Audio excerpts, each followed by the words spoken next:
Hi viewers, welcome to our channel. ప్రస్తుతం మనతో పాటు సీనియర్ పొలిటీషియన్ అండ్ మాజీ హోంమంత్రి మైసూర్ రెడ్డి గారు ఉన్నారు. వారితో ఒకసారి మాట్లాడదాం. సార్ నమస్కారం సార్. నమస్కారం. సార్, పవన్ కళ్యాణ్ గారి పైన అటు తమిళనాడు పొలిటీషియన్స్ నుండి విమర్శలు ఎదుర్కొంటున్నారు ఆయన. కాస్త 2 తెలుగు రాష్ట్రాల్లో కూడా కొన్ని విమర్శలు సోషల్ మీడియాలో ట్రోలింగ్ అయితే జరుగుతుంది. ఎందుకు అంటే ఆయన సనాతన ధర్మ పరిరక్షణ అని చెప్పేసి ఒక స్టేట్మెంట్ ఇచ్చారు రీసెంట్‌గా. అంటే సనాతన ధర్మాన్ని మనం రక్షించుకోవాలని చెప్పేసి. ఇది మంచి ఆలోచన అయినప్పటికీ ఆయన బాధ్యత ఇప్పుడు అది కాదు. ఆయనకు ఒక గౌరవప్రదమైన డిప్యూటీ సీఎం ఇచ్చారు.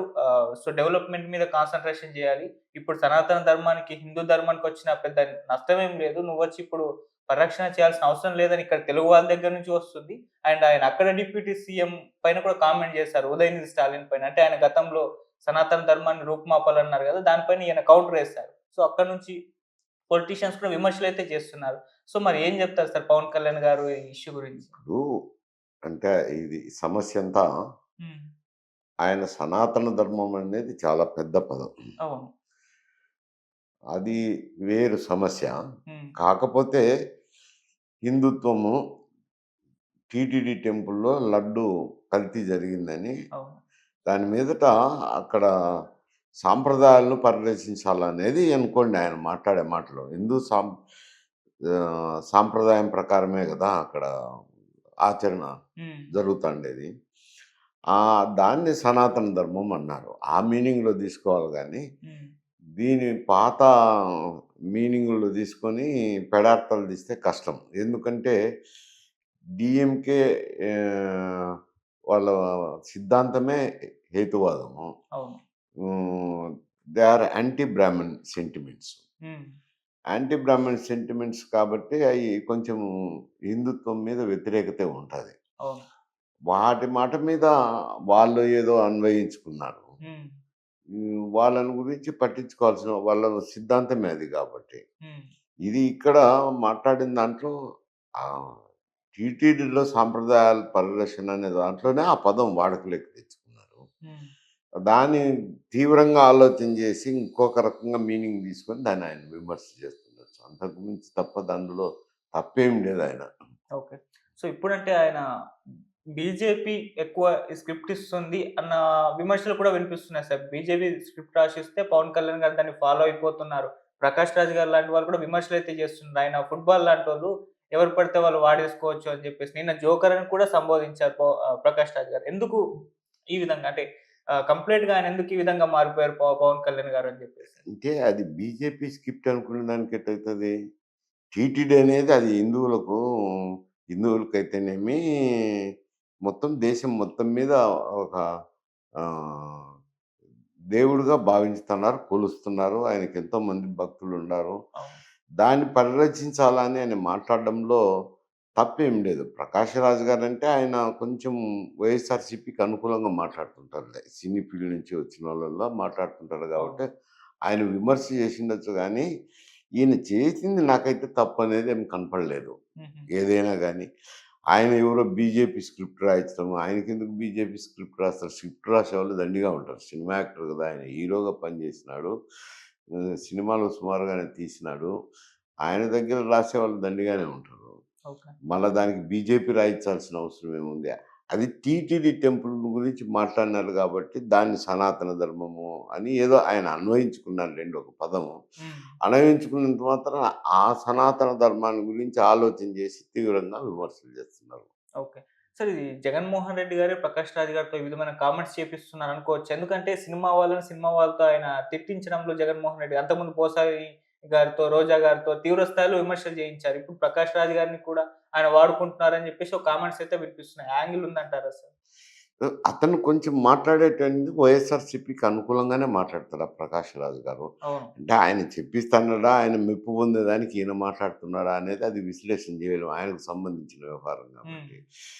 కాకపోతే ఆయన విమర్శ అంతా కొంచెం 'ప్రకాష్ రాజ్' గారి విమర్శ అంతా వైఎస్ఆర్‌సీపీకి అనుకూలంగా ఉంటుంది. Okay. Okay. Sir, Pavan Kalyan గారు అంటే మన తిరుపతి లడ్డు కల్తీ వ్యవహారం పైన అంతకుముందు దీక్ష తీసుకున్నారు. ప్రాయశ్చిత్త దీక్ష. అది కల్తీ జరిగింది అని జెప్పేసి ఆయన తీసుకున్నారు. అయితే సుప్రీం కోర్టు ఒక స్టేట్‌మెంట్ ఇచ్చింది ఆ మధ్య. తిరుపతి లడ్డు కల్తీ జరిగింది నిర్ధారణ అయిందా? మీరెందుకు ఏ విధంగా ప్రెస్ మీట్‌లు పెట్టారు? దేవుడినెందుకు ఇందులోకి లాగుతున్నారని జెప్పి సీరియస్ కామెంట్ చేయడంతో ఆయన మళ్ళీ ఆ తర్వాత రియాక్ట్ అయ్యారు. నేను ప్రాయశ్చిత్త దీక్ష తీసుకుంది కేవలం గత 5 ఏళ్లలో జరిగిన తప్పులను ఉద్దేశించే గాని, తిరుపతి లడ్డు కల్తీ వ్యవహారం జరిగిందని మాత్రమే కాదని జెప్పేసి అంటే యూ టర్న్ తీసేసుకున్నారు కంప్లీట్‌గా. మాట మార్చేసారు కంప్లీట్‌గా అన్న ట్రోల్స్ కూడా వినిపించాయి సార్. అట్లా కాదు. హ్మ్. సుప్రీంకోర్టు ఏం జరగలేదని చెప్పలేదు కదా! హ్మ్. సుప్రీంకోర్టు ప్రైమా ఫేసి ఏదో జరిగిందనే అనుమానంతోనే కదా సిట్ ఏసింది. అవును. అంటే లేకపోతే సిట్ ఎందుకేస్తారు? ఇప్పుడు కాకపోతే సిట్‌లో ఉన్న వ్యక్తులు వేరైపోయుండొచ్చు. అప్పుడు స్టేట్ గవర్నమెంట్ సిట్ అంటే రాష్ట్ర పోలీస్ యంత్రాంగమే జేస్తారు. వాళ్ళకంతే పరిధుంది. అవును. ఇప్పుడు సిట్ అంటే సుప్రీంకోర్టు ఇచ్చింది గాబట్టి మళ్ళా స్పెసిఫిక్ డైరెక్షన్ గూడా ఇచ్చినారు. ఇద్దరు సిబిఐ అధికారులు, హ్మ్. ఇద్దరు స్థానిక పోలీసులు, హ్మ్. ఒకరు దీనికి డైటిక్స్‌లో స్పెషలిస్టును ఓకే. కలిపి 5 మందినేసి విచారణ చేయమన్నారు. హ్మ్. విచారణ జేసి రిపోర్ట్ ఇమ్మన్నారు. దాని మీద తగు చర్యలు తీసుకుంటారు. హ్మ్. కాకపోతే పూర్తిగా ఏం నిరాధారమైన ఆరోపణలెత్తి వాళ్ళు గూడా సిట్ వేయాల్సిన అవసరం లేదు గదా! ఓకే. సిట్‌లో ఉన్న వ్యక్తులను చేంజ్ జేసినారు అంతేగాని, హ్మ్.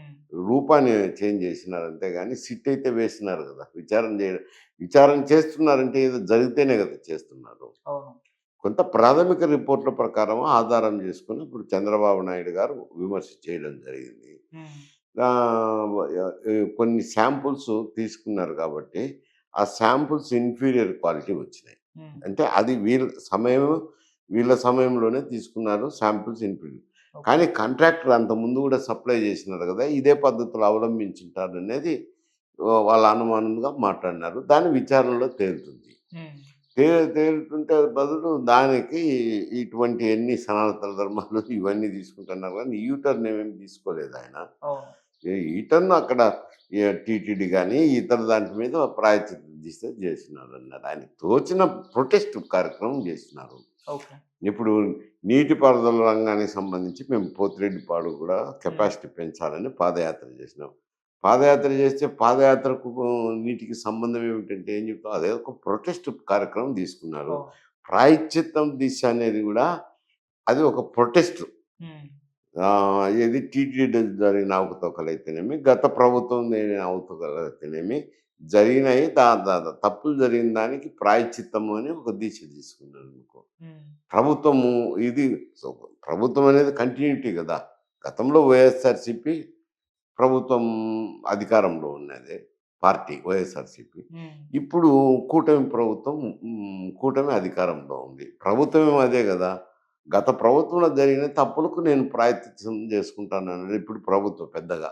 ఓకే. అది. అట్లా మీనింగ్ తీసుకోవాలి గానీ, దాన్నంతా సనాతన ధర్మము, హిందూ ధర్మాల్లోకి తీసిపోయి లోతుపాతుల్లోకి తీసుకుంటే ఇట్లా మీనింగ్‌లొస్తుంటాయి. ఓకే. అంటే అది ఎక్కువగా పవన్ కళ్యాణ్ గారే వాడారని జెప్పేసి అనన్నారు. సనాతన ధర్మం, హిందూ ధర్మం. అలాగే సార్ అంటే సుప్రీం కోర్టు తీర్పు తర్వాత దాని మీద కామెంట్స్ పెద్దగా ఎవరు చేయరు. చేయకూడదు కూడా.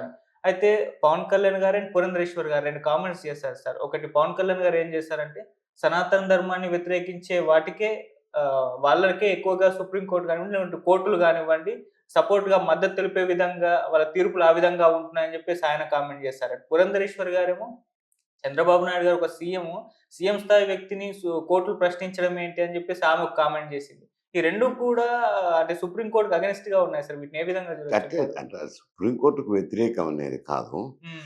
ఎందుకంటే ఇప్పుడు బెంచి హ్మ్. అక్కడున్న బెంచీలో ఒక జడ్జి గారు హ్మ్. అయితే జగన్మోహన్ రెడ్డి కేసులు వాదించినారనేది. హ్మ్. మరి ఇక్కడ వాళ్ళు సుప్రీంకోర్టు అయితే గాని, ఆయన జడ్జి గారు గాని, ఏ అభిప్రాయంతో ఇది టీటీడీకి సంబంధించిన హ్మ్. వ్యవహారం గదా! ఇది జగన్మోహన్ రెడ్డికి సంబంధించిన వ్యవహారం కాదు గదా! అనే దృక్పథంతో ఏమన్నా తీసుకున్నారేమో. హ్మ్. ఇక్కడ వచ్చి తలకి తుదకు ఏమైంది? గత ప్రభుత్వంలో పెద్దగా ఉన్నది జగన్మోహన్ రెడ్డే ఇచ్చినారు. అవును. గత ప్రభుత్వంకు గూడా ఈ టీటీడీ అనేది అటానమస్ బోర్డ్ గదా! హ్మ్. ఈ లడ్డు వ్యవహారం గత ప్రభుత్వానికి ఏం సంబంధం అనే ఒక ప్రశ్న ఉత్పన్నం కాకపోతే ఇక్కడ ఏమవుతుందంటే టీటీడీ పాలక మండలి. టీటీడీకి పాలక మండలి అనేసరికి సుబ్బారెడ్డి గారు గాని, భూమన కరుణాకర్ రెడ్డి గారు గాని వాళ్ళు చైర్మన్‌లుగా ఉన్నారు. వాళ్ళని నియమించింది చీఫ్ మినిస్టర్ అయినారు. హ్మ్. తర్వాత ఈవోను గూడా 5 సంవత్సరాలు ఏకబిగిన కంటిన్యూ చేయడము. అతను ఐఏఎస్ ఆఫీసర్ ఓకే. కాకపోయినా. అది జగన్మోహన్ రెడ్డి గారి నిర్ణయమే కాబట్టి వేరికోస్ రెస్పాన్సిబిలిటీ ఆయనకొస్తాంది. ఓకే. వేరికోస్ రెస్పాన్సిబిలిటీ ప్రత్యక్షంగానో, పరోక్షంగానో సంబంధం ఉన్నట్టు. ఆ ప్రత్యక్షంగా, పరోక్షంగా ఉన్నప్పుడు సంబంధాలు ఉన్నప్పుడు ఎందుకు ఈయన కేసు టేకప్ చేయాలా? హ్మ్. టేకప్ చేయడమే కాకుండా అదే కా బెంచ్ మీదనే కామెంట్ చేసినారు. హ్మ్. ఏదో అట రాజ్యాంగ పదవుల్లో ఉన్న వ్యక్తులు విచారణ జరగకముందే ఎందుకు కామెంట్ చేయటము అనని. అవును. సరే, ఒకేళ కామెంట్ చేయడం అంటే వాళ్ళకి ముఖ్యమంత్రి కాబట్టి ఈవో కాన్ఫిడెన్షియల్ రిపోర్ట్ కూడా ఇచ్చింటాడు కాబట్టి ఏదో ఒక మాట ఎక్కువ మాట్లాడిండొచ్చుననుకోండి. హ్మ్. దానికి బెంచ్‌లో ఉన్న జడ్జి గారు కామెంట్ చేసేసరికి ఆయన జగన్మోహన్ రెడ్డి కేసులు వాదించడం వల్ల ఇది ఇంపార్టెన్స్ అట్లొచ్చింది. హ్మ్. ఆయన కొంచెం హ్మ్, కామెంట్‌ని కూడా రికార్డ్ చేసినాడు అది గూడా. ఓకే. కామెంట్ చేయటమే గాకుండా కామెంట్‌ని రికార్డ్ గూడా చేస్తున్నారు. హ్మ్. రికార్డ్ చేసేసరికి కొద్ది అనుమానాలకు ఆస్కారం వచ్చింది. ఆయన కేస్ వాదించడము, హ్మ్. కామెంట్ జేయడము, కామెంట్‌ని రికార్డ్ జేయడము హ్మ్. వీటన్నిటిని బట్టేసరికి ఆయన కొంచెం బెంచ్ మీద ఎవరికైనా అనుమానాలు కలుగుతాయి. ఓకే. ఓకే. సరే ఇప్పుడైతే సిట్టేసారు. ఒకేళ ఇది కల్తీ జరిగింది అని నిర్ధారణ అయితే టీటీడీ బోర్డ్ పైన యాక్షన్ తీసుకుంటారా? లేకుంటే జగన్మోహన్ రెడ్డి గారి పైన కూడా యాక్షన్ తీసుకునే ఛాన్సెస్ ఉందా? ఒకవేళ ప్రూవ్ కాకపోతే చంద్రబాబు నాయుడు గారు ఈ ఆరోపణలు చేస్తారు కదా! ఆయన మీద ఏమన్నా యాక్షన్ తీసుకుంటారా? ఎవరి మీద యాక్షన్ తీసుకుంటారో ఈయన ఒక ప్రభుత్వం తరపున హ్మ్.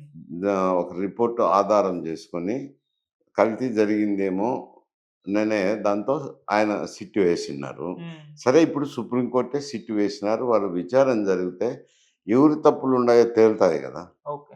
తేలినప్పుడు ఒకవేళ కల్తీ జరిగింది అని ప్రూవ్ అయ్యి హ్మ్. టీటీడీ పాలక మండలిలో ఎవరన్నా చేసినోళ్ళ మీద చర్యలు తీసుకుంటారు. వీళ్ళకి ఓకే. రాదనుకోండి. హ్మ్.